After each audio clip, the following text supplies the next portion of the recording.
Hey everyone, I've been using the DJI Pocket for a while, and overall I'm pretty happy with the results from this camera. The question is the Pocket, and more importantly, the Pocket 2, is it still relevant today with all these new 360 cameras that are out? So this is an older 360 camera, this is a Rilo, but even being an older camera, this thing has amazing stabilization, like gimbal level stuff here.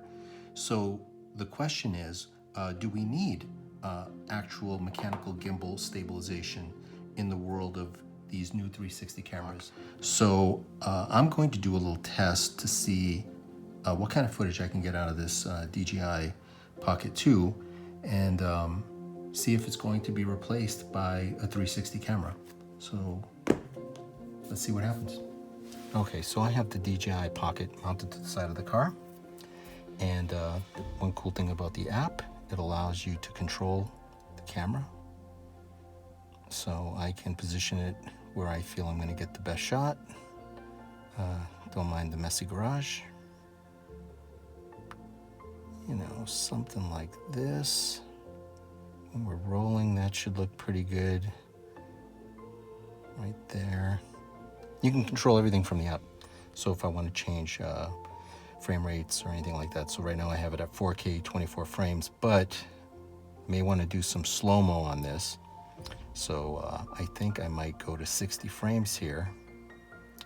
And of course you're going to compromise that if you're going 4K 60 frames, you're not going to get the super fine option, just the fine, but might be better for slowing things down.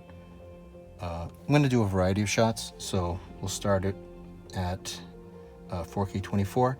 So when you're doing a moving shot, 24 gives pretty good fluid motion, so let's try that, and then I'll switch to 60 to slow things down a little bit.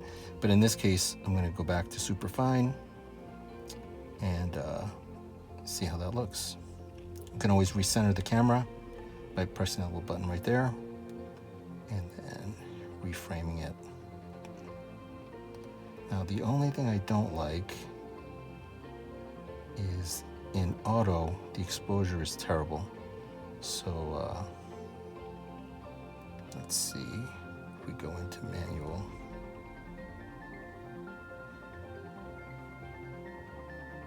Maybe fix that up a little bit. Of course we're indoors, this is going to be completely different when I'm out on the road. But see, you can instantly get the look that you want, just a little bit of playing around. Anyway, I'm going to give it a test, see what kind of footage we get.